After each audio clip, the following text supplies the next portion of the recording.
Muchas bendiciones para todos.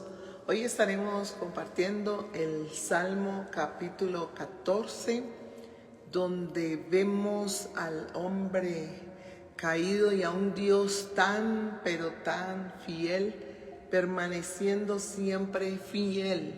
La triste condición del hombre que rechaza a Dios.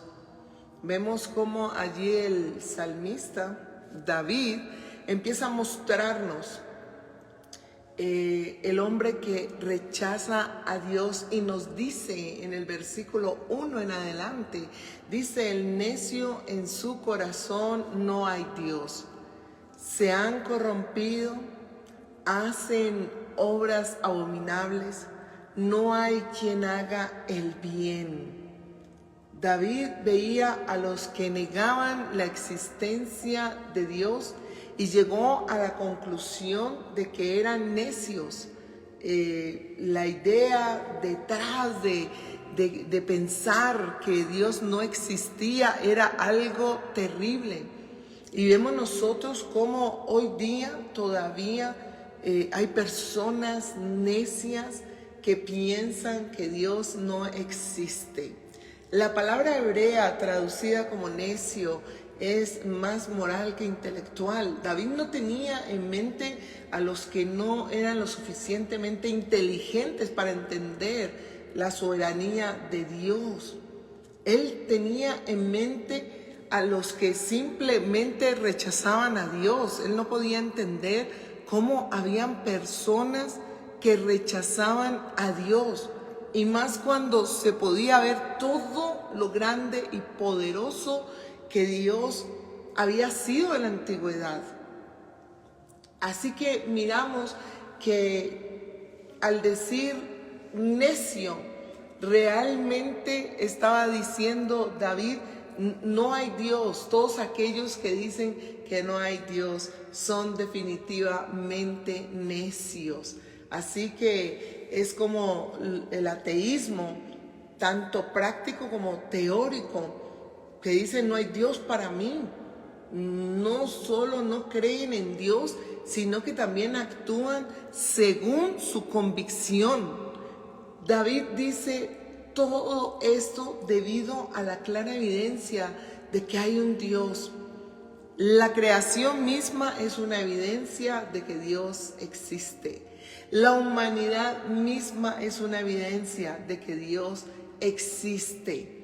Por más que miramos, no hay forma de negar a Dios, porque allí en su palabra y en medio de todo lo que vivimos, lo que podemos ver, vemos la existencia maravillosa de Dios. La palabra del Señor nos dice que muchos profesaron ser sabios y se hicieron necios, allí en Romanos capítulo 1, 22. Así que vemos que esta palabra hebrea para necio en este salmo es naval, una palabra que implica una perversidad agresiva. Es algo agresivo el pretender creer que Dios no existe. El hombre que niega a Dios es un necio. ¿Por qué? Porque niega lo que es plenamente evidente. Cree en un tremendo efecto sin causa. Cree únicamente en lo que se puede probar por el método científico. Niega una autoridad moral en el universo. Toma un riesgo dramático y perdedor en su posición de que no hay Dios. Se niega a dejar persuadir por los numerosos y poderosos argumentos a favor de la existencia de Dios. Hay muchos argumentos poderosos a favor de la existencia de Dios.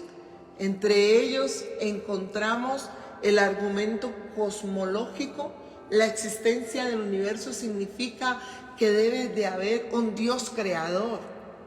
El argumento teológico, la existencia de un diseño del universo, significa que debe de haber un Dios que lo diseñó. El argumento antropológico, la naturaleza y el carácter único de la humanidad, significa que debe haber un Dios relacional. Y el argumento moral, la existencia de la moralidad, significa que debe haber un Dios gobernante.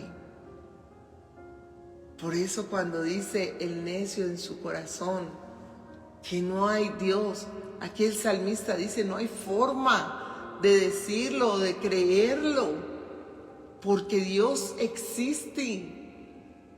La negación práctica o ignorar su obra en el mundo, en lugar de mirar lo grande y maravilloso que Él es, lo poderoso, no es concebible.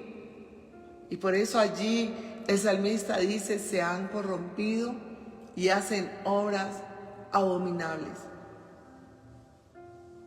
El resultado de negar a Dios conduce a los hombres a la corrupción, a hacer cosas que son inmencionables, muchas de ellas.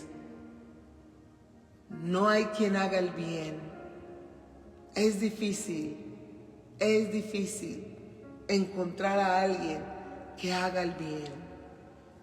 El camino de menor resistencia suele llevar a hacer el mal y no hacer el bien. A veces es más fácil animar a otros a hacer cosas malas que animarlos a hacer cosas buenas. La humanidad caída, Jehová miró desde los cielos sobre los hijos de los hombres para ver si había algún entendido que buscara a Dios. Todos se desviaron a una. Todos se desviaron a una. Se han corrompido. No hay quien haga lo bueno. No hay ni siquiera uno. El hombre puede olvidarse de Dios, pero Dios nunca se olvidará del hombre, porque el hombre ha sido su creación. Dios está observándole todo el tiempo desde el cielo, extendiendo sus manos, siempre presto para ayudarle. Desde los cielos, sobre los hijos de los hombres, está Dios allí mirando, está allí observando, extendiendo sus manos. En el rechazo de Dios por parte del hombre, a menudo existe el deseo de que Dios nos deje en paz, que no nos persiga más. Pero este deseo es tan imprudente, porque toda la vida humana depende totalmente de Dios. Hechos capítulo 17, versículo 28 dice, porque en Él vivimos y nos movemos y somos, como alguno de vuestros propios poetas también ha dicho, porque linaje suyo somos. No podemos vivir sin Dios. No es posible caminar en este mundo sin Dios.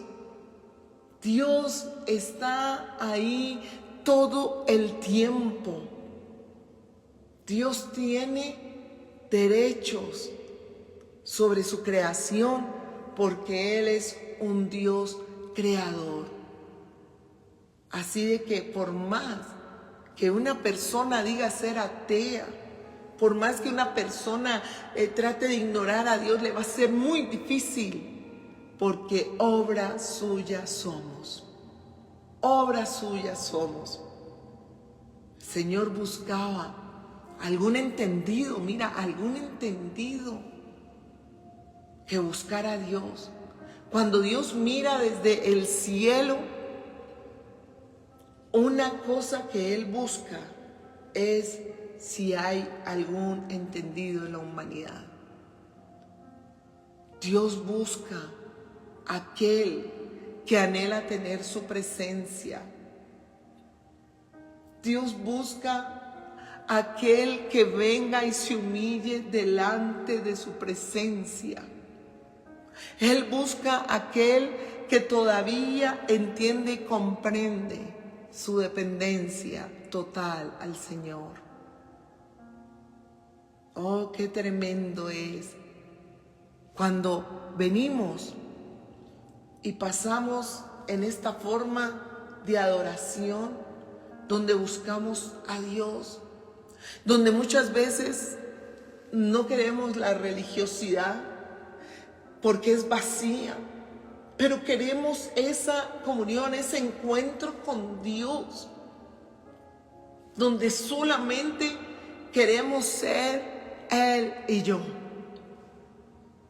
Pero el salmista estaba allí diciendo: todos se han desviado, se corrompieron, no hay nadie que haga lo bueno, ni siquiera uno. Yo no sé si usted en estos tiempos también muchas veces mira todo lo que sucede en la actualidad y a veces pensamos eso: no hay nadie bueno, no hay quien haga lo bueno, a veces no hay nada. Pero encontramos que aunque en la tierra todavía no haya personas buenas o falten muchos por realmente ser entendidos en que Dios existe, Dios defiende la generación de los justos. No tienen discernimiento todos los que hacen iniquidad, que devoran a mi pueblo como si comiesen pan, y a Jehová no invocan. Ellos temblaron de espanto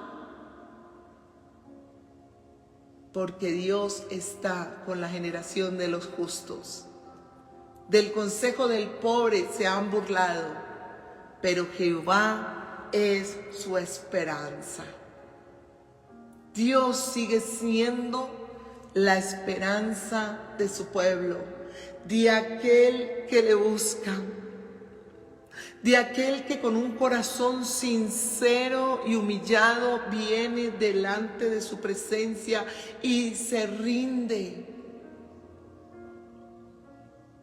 Y el Señor dice: no te preocupes, temblarán aquellos que te persiguen, y tendrán que huir todos aquellos que hacen iniquidad, todos aquellos que obran mal contra el pobre, contra el desamparado. Están luchando contra Dios y nunca podrán tener éxito. ¿Sabes? Spurgeon consideró las formas en que el pobre toma consejo. Toma consejo sobre su propia debilidad y ve que debe depender de Dios. Toma consejo con sus observaciones y ve el fin de los malvados. Toma consejo de la Biblia y confía en que es la palabra soberana de Dios. Toma consejo con su propia experiencia y ve que Dios responde a su oración. Y es por eso que terminamos yendo a su presencia en medio del desierto, en medio de la soledad, en medio de la dificultad. Terminamos yendo a su presencia, anhelando su salvación. O que de Sión saliera la salvación de Israel.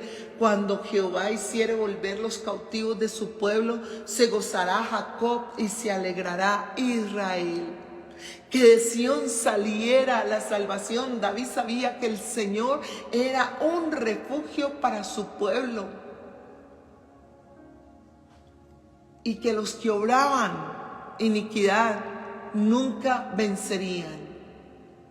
Sin embargo, era difícil en esos momentos, y el anhelo grande es que Dios trajera la victoria y la liberación que había prometido para su pueblo. cuando Jehová hiciere volver a los cautivos de su pueblo. Este no era un cautiverio como el de Babilonia, muchas generaciones después del tiempo de David. Aquí en los cautivos se usa en un sentido general, hablando de cualquier momento o situación en la que el pueblo de Dios estaba oprimido.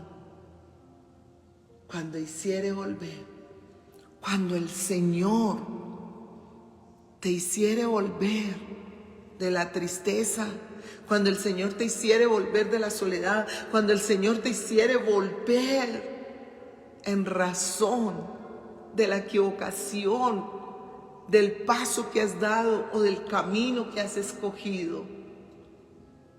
Cuando el Señor te traiga de la liberación de la desgracia, se gozará Jacob de alegría e Israel. Así que tú puedes anticipar el gozo, la alegría y el bienestar, porque sus manos están extendidas hacia ti. El brazo de Dios no se ha cortado. Desde el cielo Él te ha mirado, te sigue amando, te seguirá amando y seguirá esperando por ti. Señor, te damos gracias, Padre, por tu amor infinito, por tu bondad, por tu misericordia. Gracias por lo que tú haces y estás haciendo cada día. Llénanos cada vez más y más y más de ti, Señor. Gracias por permitir, Señor, que creamos en ti, Señor, porque tú eres quien nos ha escogido. Tu Hijo nos ha comprado con su sangre y tu Espíritu Santo nos ha sellado, Señor. Gracias porque aunque puedan haber muchas personas que nieguen tu existencia, la obra de tus manos, tu creación, hablan de ti, Señor, que eres un Dios vivo y un Dios que existe. A ti sea la honra y la gloria por los siglos de los siglos. Amén y amén. Dios les bendiga, Dios les guarde.